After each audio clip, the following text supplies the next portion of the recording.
আজি আমি দেখুৱাম সৰুপথাৰ বিধানসভা সমষ্টিৰ এটা পথ এজাক সাধাৰণ বৰষুণতেই সপ্তাহৰ পৰা 10 দিনলৈ খোজকাঢ়ি যাব নোৱাৰে পথটোৱেদি। এই পথটো হৈছে ধনশিৰি মহকুমাৰ উৰিয়ামঘাটৰ ইক্ৰাণীৰ পৰা সৰুপথাৰ সংযোগী গড়কাপ্তানি পথ।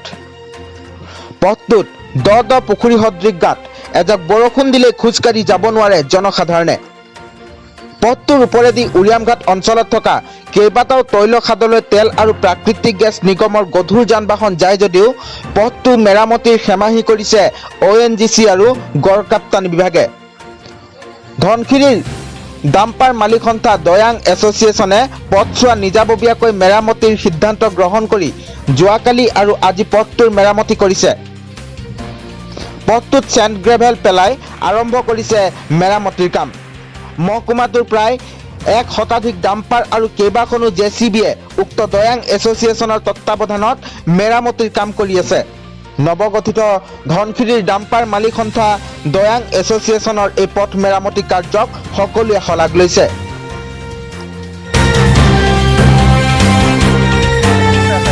উৰিয়ামঘাটটো বৰপথাৰ আৰু সৰুপথাৰ ৰাস্তা আমি প্ৰায় 300 চেণ্ড গ্ৰেভেল পেলাব লৈছোঁ ৰাস্তাত। কিমান দিন চলাব কাম আপোনালোকে? কামটো আমি 3 দিনৰ কাৰণে হেৰি কৰিছোঁ। কাৰণে চৰকাৰ কি ক'ব? চৰকাৰ এতিয়া কি ক'ম আৰু দুখৰ বিষয়। এতিয়া ONGCৰ ৰাস্তা এইটো, কিন্তু আমি ডাম্পাৰ মালিকসকলে নিজে বনাবলগীয়া হৈছে। কি এইটো আমাৰ ধনশিৰি মহকুমাৰ মূল পথ। এইটো ব্যৱসায়ী যিমান যত চলি আছে ইয়াৰ পৰাই চব চলি আছে ব্যৱসায়। এজাক বৰষুণ দিলে ৰাস্তাটো উপায় নাই। এজাক বৰষুণ দিলে এখন গাড়ী চলিব নোৱাৰা অৱস্থা ইয়াত। হয় এতিয়া অৱস্থা কেনেকুৱা হৈ আছে? এতিয়া অৱস্থাটো একেবাৰে হুচনিটো দেখিছে, গাড়ী ফচি থাকে, JCB এখন ডেইলি ঠেলিবই লাগে ইয়াত। এনেকুৱা হৈছে অৱস্থা। একমাত্ৰ আমাৰ ৰেজিষ্টাৰ্ড ডাম্পাৰ মালিক সংস্থা, আমি ডাম্পাৰ মালিক সংস্থা দয়াং এছ'চিয়েশ্যন আমি ইতিমধ্যে চৰকাৰী পঞ্জীয়নভুক্ত কৰিছোঁ।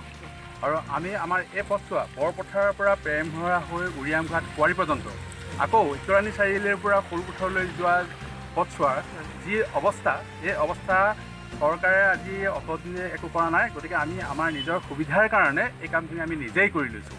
আজি আমি প্ৰায় 100খন গাড়ীয়ে ইয়াত চেণ্ড গ্ৰেভেল পেলালে আৰু JCBবিলাকে কাম কৰি আছে, আপোনালোকে দেখিছে।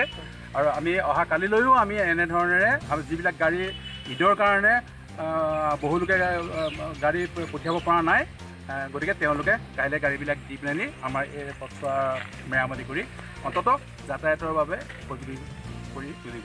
আৰু আমি ইয়াত আমাৰ সন্থাৰ বিষয়ববীয়াই হওক বা সন্থাৰ সদস্যসকলৰ উপৰিও স্থানীয় ৰাইজৰ সহযোগ কামনা কৰিছোঁ। সহযোগ এইকাৰণেই কামনা কৰিছোঁ, প্ৰতিখন গাড়ীক ৰখাই ৰাইজে যদি কয় যে আপোনালোকৰ গাড়ীবিলাকো চলিছে, আপোনালোকেও অলপ সহযোগ কৰি দিয়ক। কাৰণ আমি প্ৰতিখন গাড়ীক আমি কৈ ফুৰাটো বা আমাৰ